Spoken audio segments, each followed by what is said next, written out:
Hey everyone, it's Jen on the go with another Instacart video. Today's date is August 4th, 2020. Actually, I just stopped carting a little bit ago because it is about 3 o'clock here. I'm in the western part of Massachusetts, and Hurricane Isa is heading its way. Supposed to be here about 4 o'clock. When I say here, it's not the eye. We're not in the hurricane, but the outskirts. We're going to get the edge of it apparently, which is going to produce high winds, a ton of rain, and just a big mess. So rather than carting out there, I decided to come home and put up a video for my channel of the questions that I've been receiving lately on my comments and even out in the field when I see people. I'm going to answer a few of the questions and also talk about a couple mistakes that are commonly made and maybe to give you these tips so that you don't make these mistakes, just to help you. Before I start though, this video is not going to be as long because I was told by one of my subscribers he liked the content but just too long. I'm with you. I'm way too wordy, so here we go. I'm going to shorten that up. Thank you so much for subscribing, for your comments, and of course, if you're interested, a thumbs up would be wonderful. It tells me that there's interest here. It keeps me motivated, believe it or not. And if you thumbs down, that's fine. Just tell me why. That's my thing. So anyway, hope everyone's having a great day. If you are choosing to Instacart through a hurricane or a tropical storm or even rain or whatever, I advise not to, especially now in light of the contactless delivery per customers on Instacart. Most customers just don't want any contact at all with their shoppers, which means you put the groceries on the front porch. Now, in a lot of cases, the porches aren't covered, so I would cover yourself. Having your groceries get destroyed in the inclement weather is not worth it. So make up the balance on a different day, but just please, number one is staying safe. Number two is it's not worth a customer dinging you because we're already getting dinged all the time, right? Okay, so here we go. I had a viewer, I put my video up, was it yesterday, Sunday, and I said I made $1,000 this week. I did. I made $1,000. I had a viewer state, "That's great, Jen. We all know you made $1,000, but I made like $2,000. And what I say to that viewer is awesome. Congratulations. Good for you. I want to put a disclaimer out there that this is not my full-time job. I am simply just hustling on the side like everyone else is doing. If this is your full-time job, that is great. I do believe it can be full-time income. I have another job, so I try to cart in the morning, and I have to be done to us by a certain time so I can do my other job as well. I wish I could just do this all the time full time. I would be killing it more than I already am. So it's okay, and I know this person didn't mean disrespect. I'm not saying $1,000 is I'm all that. I made $1,000, but I'm just trying to help somebody else that might need a little help with their monthly budget. Or if you are unemployed, this is a great thing to do instantly that will pay you money. And it's fast money. It is. You do get paid every week. Listen, it's not for everybody. And I do know that there are YouTubers out there that are killing it on numbers, all these gig economy workers. That is awesome. I commend you. Congratulations to my viewer that said they made double what I made. That's great. I'm happy for you. But I'm doing pretty well. I'm doing what I'm doing, and I'm happy with where I am considering my metrics right now. I'm not at a 5-star. I'm not seeing the batches. You guys already know this. That's old news. So to that viewer, congratulations, and I'm not even being disrespectful at all. I really appreciate you watching my videos.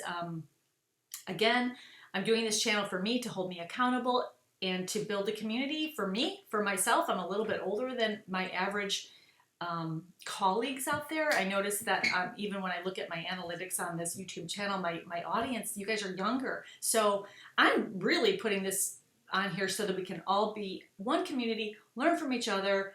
If you get a nugget here and there from an idea from another viewer or me or you or vice versa, that's great. We are all supporting each other, right? Right. So if I sounded braggy, didn't mean to, not who I am. I made $1,000.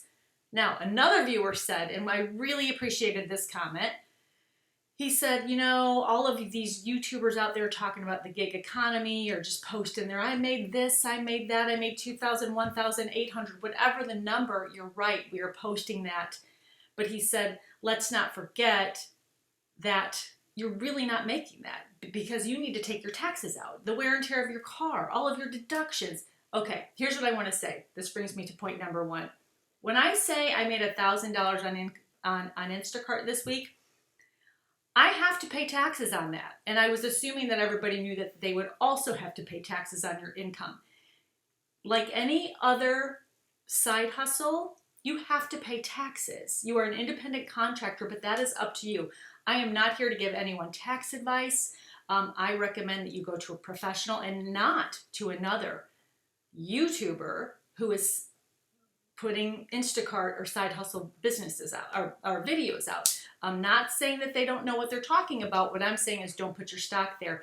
Go to a professional who can help you immediately, even before you start. I started carding for a couple weeks and then I thought, uh-oh, I need to track this better. I know I'm going to have to pay taxes on this, so that's what I did. I went to my own accountant, and he kind of like set me up with what he thought would work for me so that it's going to be seamless when I have to file my taxes. I'm just saying, do whatever you need to do to protect yourself. Now, I can tell you this.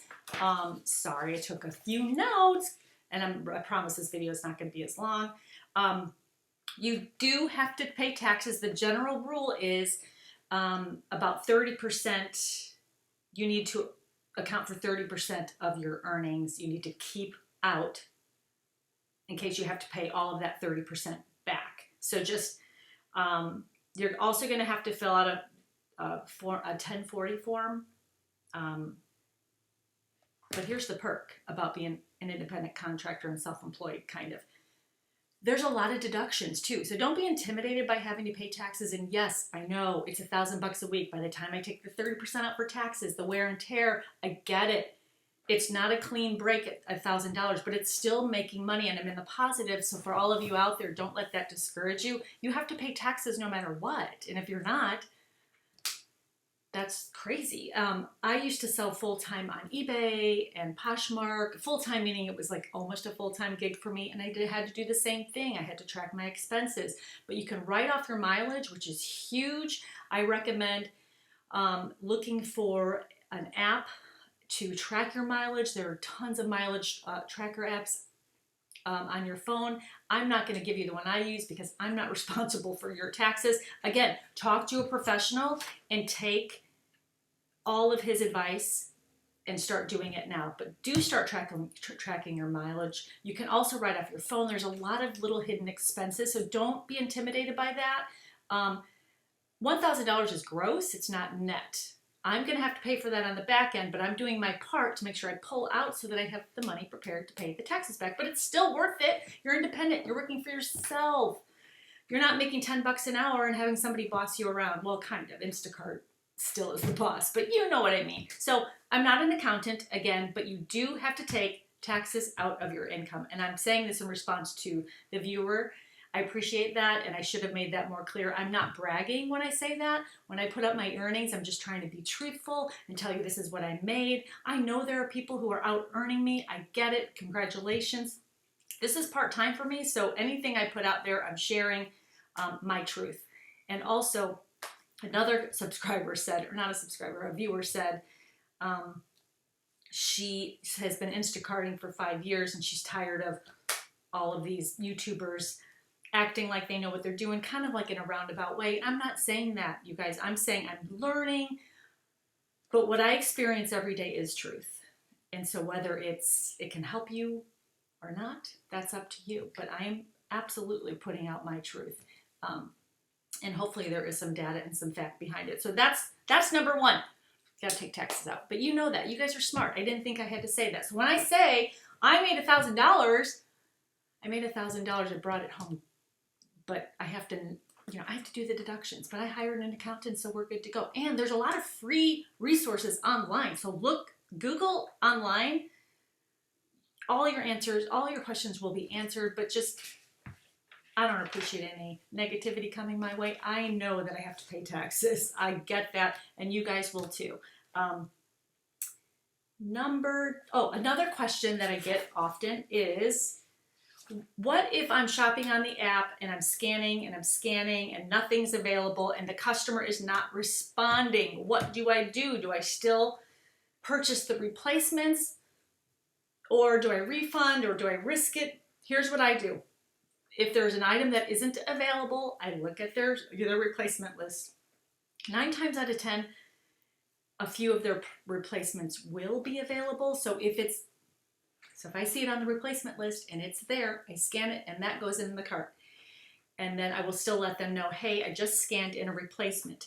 If they are not responding, I will still do all the communication just like they were responding all the way through. If there's an item that it says customer needs a good suggestion for a replacement, I will do my best, knowing full well I'm probably going to have to refund, because if they've not responded 30 minutes into my shop, they probably won't, because maybe they're working, maybe they're in a meeting, maybe they don't have their phone on, who knows? But I scan what I think is the best bet.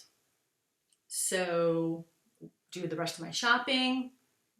Right before I get to the checkout, if they haven't responded, I simply say, hi, Bob, hi, Sue, hi, whatever. I'm going to refund you on the items I just scanned in as possible replacements for you, as I didn't hear from you, period.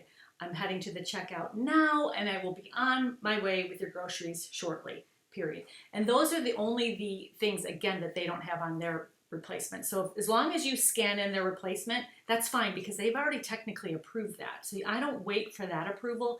But again, don't risk it. If you think, well, they might like this, it's still organic, you guys don't do it, because they can say, I didn't order that, not your money to spend. But if it's on their replacement list, it's fair game. So that's what I do. I've never had a comment saying that I shouldn't have. It works most times, but do refund, even though you know that they would love it. If they would just respond, come on, I know you would want this, because they probably would. But if they don't tell you, you can't just go ahead and make that call for them. Again, it's not your money to spend, it's their money. It's very frustrating though, because every time you refund, that earnings goes down and down and down. So hopefully you do get a customer that does respond, but it happens to all of us. So just refund before you get to the checkout. You have to. That's what I do. So that was a popular question. I hope that answered it. Again, do what you need to do. If you feel it's a great request, if you think they're going to love it, awesome. Another thing, you might have repeat customers, which I've had a few of. And in that case, you're able to maybe make the call for them because you know they'll answer the door. I don't know. But when in doubt, don't. That's the rule of thumb. Number 3 is help me with my ratings. How do I get them up? I've gone over this before, I think. You are definitely at the customer's mercy. In order to get your 4.95, 6, 7, some people are even at a 4.88 rating. I'm not sure. The only thing you can do is take as many perfect batches as you can in order for those 4 stars to drop off. So it's a numbers game. It's simply a numbers game. People are complaining all over Facebook groups stating they're losing their 5 stars. Well, what's happening is customers just aren't rating you. So unless you really are stellar and you do something out of the ordinary and you're extraordinary, that's what it takes to get a 5-star these days. Customers are busy. They don't really want to hang out on the app. And I'm guilty of this too. I ordered Uber Eats a couple days ago and my service was great. I didn't rate the person. And I have excellent service, so I should know better, right? I'm going to go back and rate that person. But you can't take it personally. Unless you really go above and beyond, don't expect a customer to leave you a 5-star, but what you don't want is a 4-star. So it's a numbers game. The more batches you do, the more likely you will get a 5-star, and then the 4s will fall off. So just be patient. Be prepared to take smaller batches, which I found helped me at least erase 2 4-stars so far. Smaller batches are easier, they're quicker. You can't get into as much trouble, and you know what I mean by that. Some of those batches that are 60, 70 items, yikes, anything can happen. I mean, anything can happen. So just be really careful. Be okay with taking smaller batches. And in the meantime, multi-app, find other gigs that you can work on while you're working on your rating. Okay, so just be patient. It's a numbers game. They will drop off eventually, but you just have to take a ton of batches in order for it to happen. Now, if you're lower than a 4.9, 2 maybe, or maybe, let's just say if you're in the 4.8s, you might likely have to rethink maybe how you're doing things, because maybe something else is going on. Maybe it's just a simple fix as to, bag your groceries better, or maybe just communicate in your app. I do find that communicating every single time with every customer is absolutely necessary into securing your 5 stars and not getting lower than that. So please get into it's good practice to do that. Communicate with every single customer, even when they're not communicating back. I just pretend like they are. And that way I feel good. You just want to know that you did everything you could to secure your tip and your rating. Again, you might not get a 5 star, but maybe they won't rate you nasty. So that was that question. And, another viewer said, and I thought this was a good point to make, and this is a huge mistake some Instacarters make, and you can see why it happens. Usually when you go to your local grocery stores, you have your own loyalty cards or your reward card so that you get the discounts. Never ever do you use your reward card if an Instacart shopper doesn't have one. So if it doesn't show up on the Instacart screen, do not use yours. You can be deactivated for that.